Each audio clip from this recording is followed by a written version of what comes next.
got it. We spend our whole lives obsessing over cars, the paint job, the engine specs, and whether it makes us look cool at Walmart. But here's the thing nobody talks about. Sometimes these four-wheeled legends just disappear. Poof, gone. Like they drove into some automotive black hole. Today we're diving into 6 iconic rides that vanished off the face of the earth. Number 1.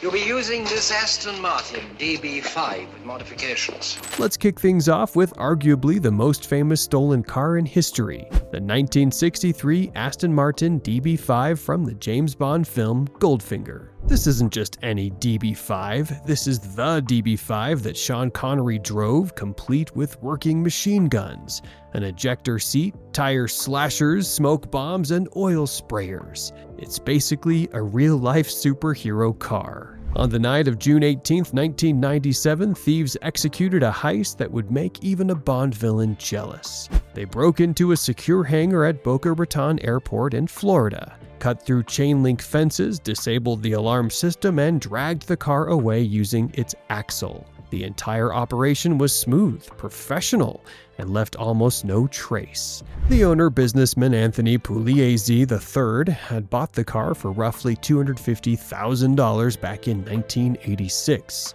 The insurance company paid out over $4 million. But today, experts estimate it's worth over $25 million.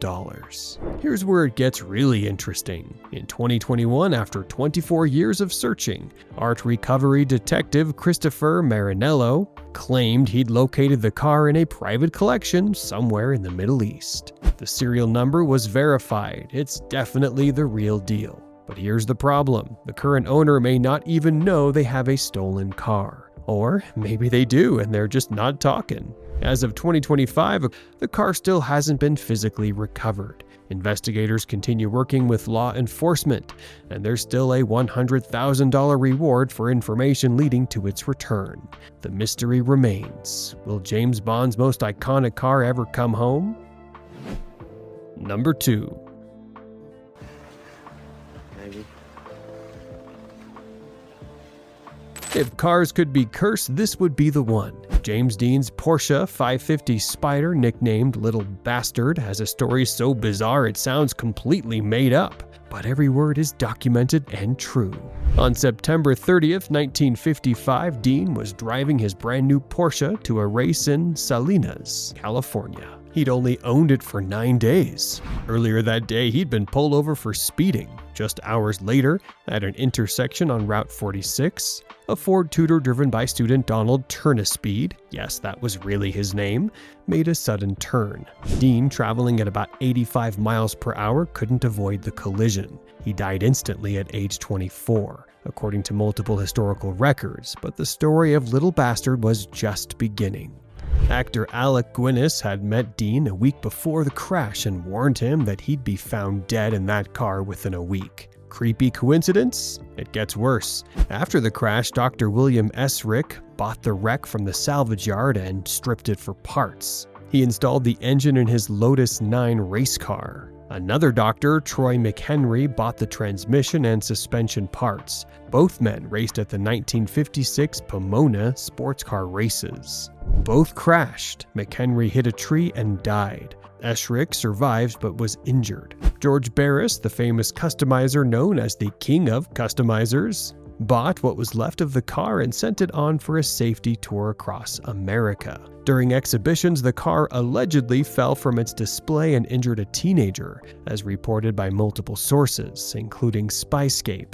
A truck driver transporting it reportedly died when the car fell on him. The garage storing it burned down, parts kept causing accidents and deaths. Then in 1960, the remains of Little Bastard were being shipped from Miami to Los Angeles in a sealed boxcar. When the train arrived in LA, the boxcar was still sealed shut, but the car was gone, vanished, disappeared, despite a $1 million reward offered in 2005 by Volo Auto Museum. The car has never been found. Some believe George Barris made up the disappearance story to keep the legend alive. Others think it's hidden away somewhere. The truth, nobody knows. The whereabouts of one of Hollywood's most infamous cars remains a complete mystery.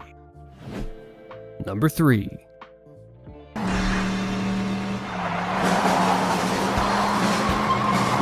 Jim Morrison, the legendary frontman of The Doors, was known for his wild lifestyle and love of fast cars.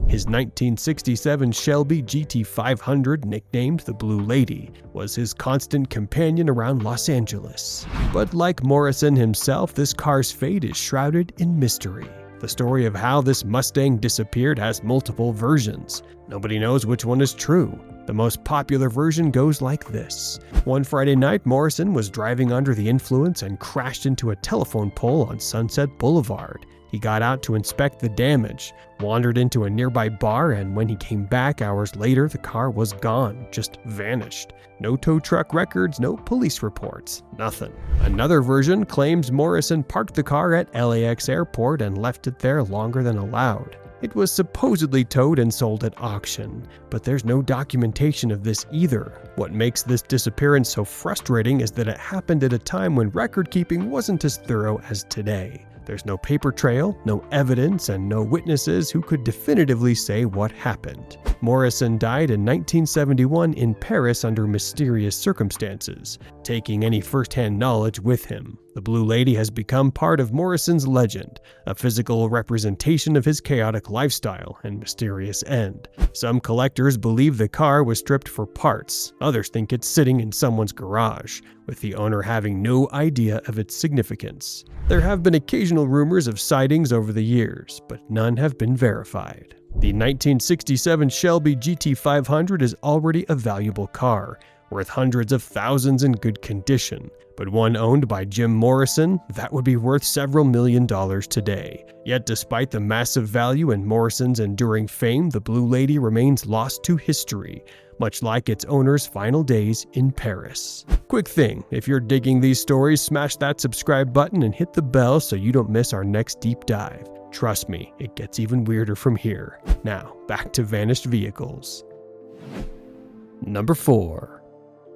Before we had carbon fiber and space-age materials, there was the Bugatti Type 57 Aeroleith, a car so ahead of its time that it practically came from the future. Built in 1935, this wasn't just any prototype, it was revolutionary. The Aeroleith was constructed using a lightweight magnesium alloy called Electron, which was incredibly difficult to work with and highly flammable, according to AutoWeek's analysis. Because you couldn't weld this material, the body panels were riveted together, creating a distinctive look that would later inspire the famous Bugatti Atlantic. This car was a rolling science experiment, pushing the boundaries of automotive engineering. After its stunning debut in 1935, the Aeroleith prototype vanished in 1936. Just disappeared. 1 year and it was gone. But where did it go? Here's where we hit a wall. Literally, nobody knows for certain. Some experts believe Bugatti dismantled the car itself and reused the parts for other projects. The Electron material was expensive and rare, so this makes business sense. Others speculate it was destroyed during World War II. France was invaded, Bugatti's factory was in turmoil, and countless irreplaceable items were lost during that chaos. But here's the really fascinating possibility that keeps collectors up at night. What if it's still out there? What if it's tucked away in some forgotten French barn or garage, buried under decades of dust? As Doc Brown would say, if you put your mind to it, you can accomplish anything. And barn finds are real. Ultra-rare cars have been discovered in the most unlikely places. The problem with Electron is that it's reactive and could have degraded over time if not properly stored. If the Aeroleith were discovered today, according to multiple automotive experts, it would instantly become one of the most valuable cars in history. We're talking potentially hundreds of millions of dollars. It's the automotive equivalent of finding a lost Rembrandt or a missing Mozart symphony. Until it resurfaces or definitive proof of its destruction emerges, the Aeroleith remains one of the greatest mysteries in automotive history. Number 5.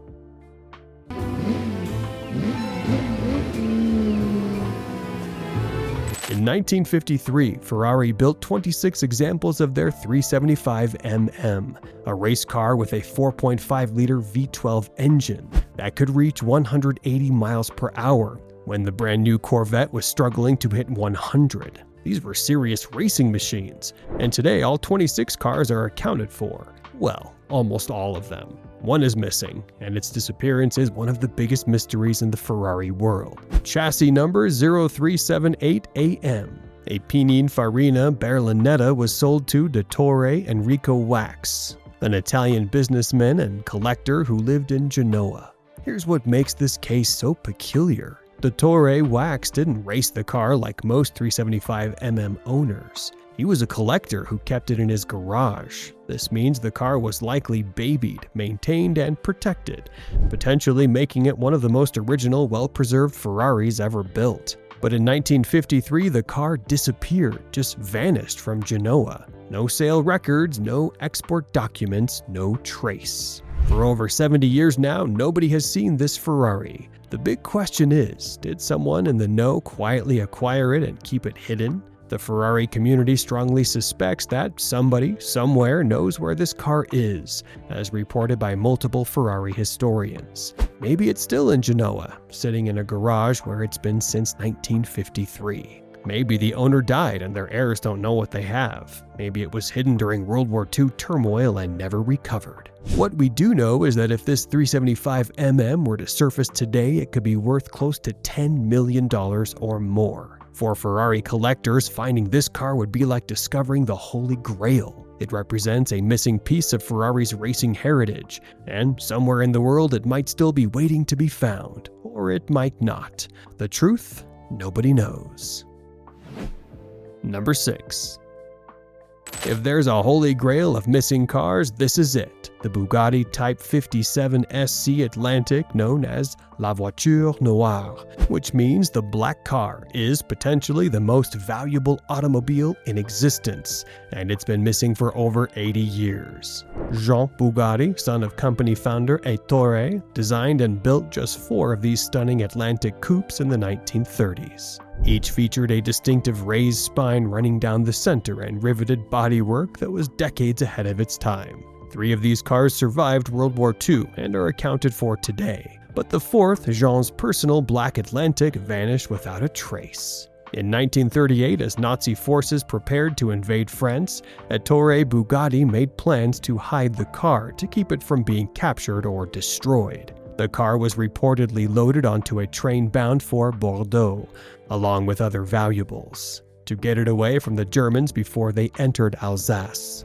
From that point on, the trail goes completely cold. The company itself admits it lost any record of the car after 1938. The mystery deepens because it's not even clear if La Voiture Noire ever reached its intended destination. Some Bugatti engineers reportedly drove the car between 1938 and 1941. But this has never been verified. Jean Bugatti died in a car crash in 1939 at age 30, taking any first-hand knowledge with him. When the war ended, the car was nowhere to be found. So, what happened? According to reports, theories range from the car being destroyed in the war, to it being hidden in a barn and forgotten, to it being disassembled for parts. In 2021, photos surfaced online claiming the car had been found in a barn, but restoration experts later determined they likely showed a high-quality replica, not the original. If La Voiture Noire were discovered today, experts estimate it would be worth over $100 million, making it the most valuable car in the world. It's the ultimate barn find that collectors dream about, somewhere in France or maybe somewhere in Europe. This priceless piece of automotive art might still be waiting, or it might be lost forever. The truth? After more than 80 years, nobody knows. If you enjoyed this deep dive, hit that like button, subscribe for more, and drop a comment telling us, which of these cars do you think will be found next? Or should they stay lost forever?